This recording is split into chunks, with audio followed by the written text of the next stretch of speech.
Mr. Hernandez was Mr. Hernandez. He was a great person, and he didn't deserve to die like that.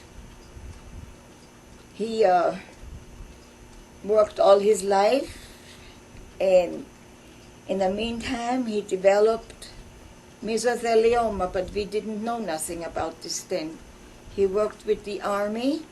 We've been told it was from asbestos lined gloves, and also the motor pool and the barracks from the World War II.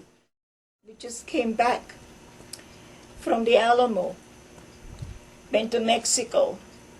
See, we bought a mobile home, and he retired from everything, a little mobile home. And we went to everywhere what we wanted to do, to travel. That was his dream.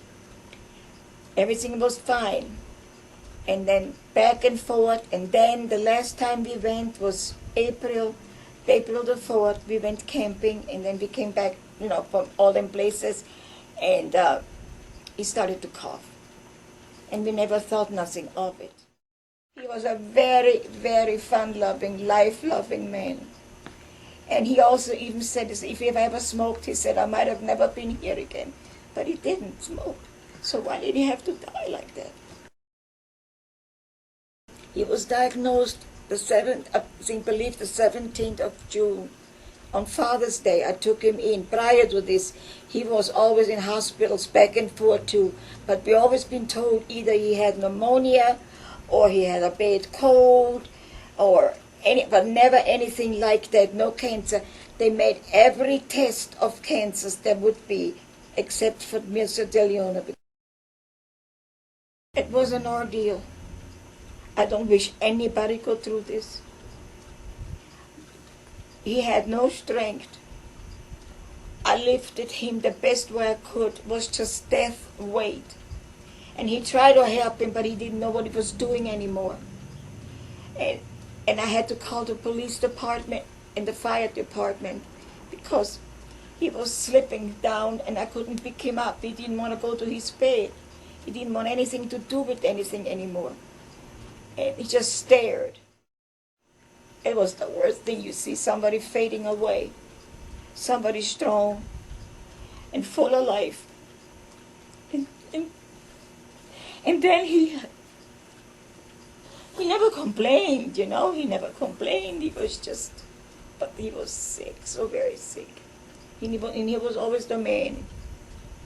And then it's like a letdown to him, He tried to be strong, but he couldn't do it. Oh, they gave him all kinds of medication. And he had a little diabetic, but it was always under control. But went completely out of whack. It was almost over 500. So nothing would help him anymore. I fed him. He couldn't get it down. Then he had that stomach tube. We fed him through that. And then in and out of hospitals, he didn't want to stay anymore. He didn't want no part of hospitals anymore. And we took him home because he refused to stay. When he was laying in that hospital bed, he told me to bring him his hat. And his hat said on there, what? Me? Worry? With a, how you say this in English?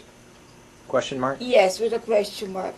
He never complained, but he was miserable. I saw that. I saw how bad he was, and all the nurses. And everybody treated him pretty good, I have to say that, but it was hopeless, and I didn't believe it was hopeless because I didn't give up, but it was the truth. What advice? To go and find out why he had to be or her dying like this. Why couldn't they say this a long time ago? That some problems like this they have, Why did they let the people go through all this? I think I'm sorry, but I'm going to say it. It's greed. That's my opinion. But to go through this, I don't wish nobody. The advice is stick by him. Do what you can do. Don't never give up. But it's a death sentence. It's more or less not working. It's more. They told me that, and I refused to believe that. But it was the truth. I just tell people to be good to each other.